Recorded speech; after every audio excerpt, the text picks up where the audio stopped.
So I've decided to try fermented rice water on my hair. I decided to see what all the fuss was about. So this is going to be my first unveiling of the rice water.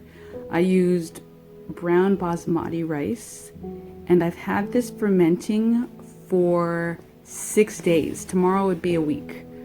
So wish me luck. Yeah, let's see what this is all about. Ooh, okay. Oh, that... I actually have to put my nose all the way up to the jar in order to smell anything. And really, it smells like a bit like old corn. But I was expecting to be overwhelmed by some putrid, foul smell that was going to overtake my house, but nope, I can't smell anything, and I'm sitting right in front of the jar. But yeah, up close it does not smell good at all. Yeah, so I've been fermenting this, as I said, for 6 days.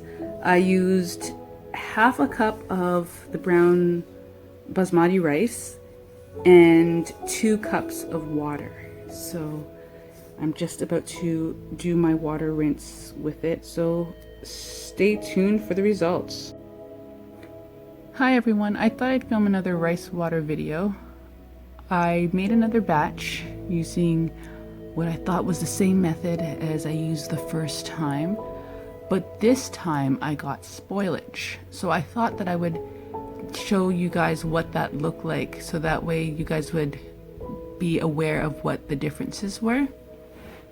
In this batch, the first thing that I noticed before I opened the jar was that there looked like a skimmed layer on top that was a bit dark. I don't know if you can see that through the glass.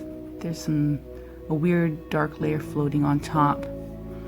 And then when I opened the jar, I noticed, or it was confirmed, that that layer was there, and it's really dark. That wasn't on my first batch at all. And this smells bad. It doesn't smell like baby puke or anything. It just smells like rotten food. So that is how I know that this is not a good batch and that I should not be using this at all. Hi everyone, I've got another rice water video for you. I had a few people request updates on my rice water usage, and I'd briefly given it up just because of my experiences with my last batch of rice water. If you've been following my videos, you know that I started off using brown rice water and I really liked it, so I thought I would experiment with black and mahogany rice. I found that the black and mahogany rice was really potent and too strong for my hair even when it was diluted, and so I just kind of gave up on rice water for a little while. I'm going back to using the brown rice water because I got really good results with it in terms of it softening my hair.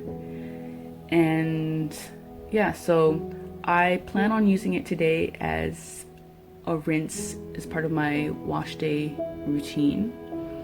And afterwards, I will be experimenting with using it as a daily leave-in spray as part of my LCO method. So, just to give you guys a look at what is inside the jar. So when I ferment my rice water,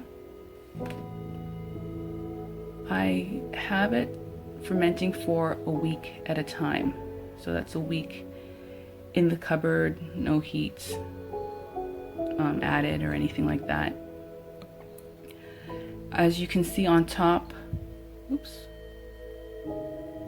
as you can see on the top, we've got a little bit of, I'm trying to get that focused for you, a bit of yeast forming. So I looked this up, and when you ferment foods, it's possible to get a bit of a formation of yeast on top, and that's usually where the bubbles are created. It's the yeast feeding on the sugars inside of the food.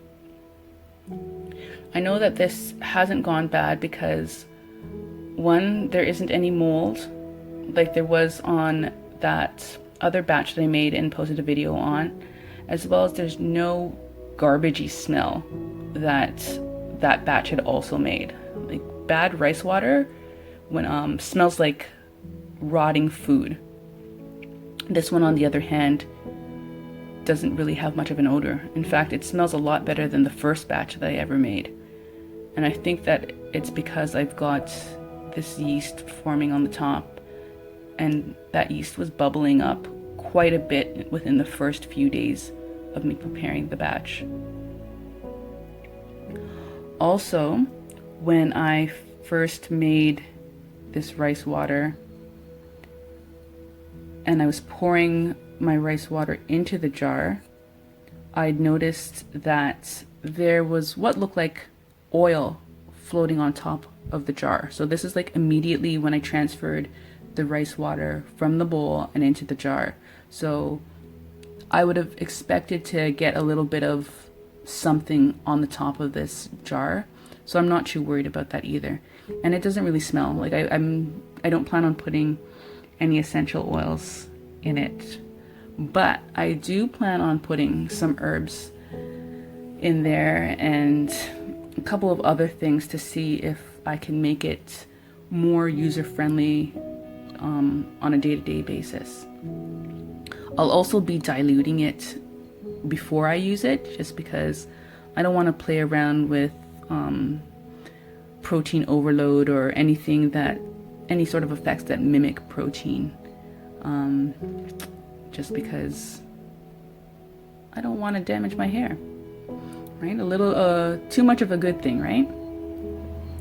So yeah, I took out my rice water so that way I could do a rinse today, and I could make a spray for my hair. And the last time I used this was a month ago, and it seems as though it has grown even more yeast. As you can see, it's not fuzzy or anything. It's actually got weight to it, which you can see some of the pieces at the bottom have sunk. And I don't have the best sense of smell, but to me it's starting to smell a little bit like alcohol. I think it may have been fermented a little bit too much.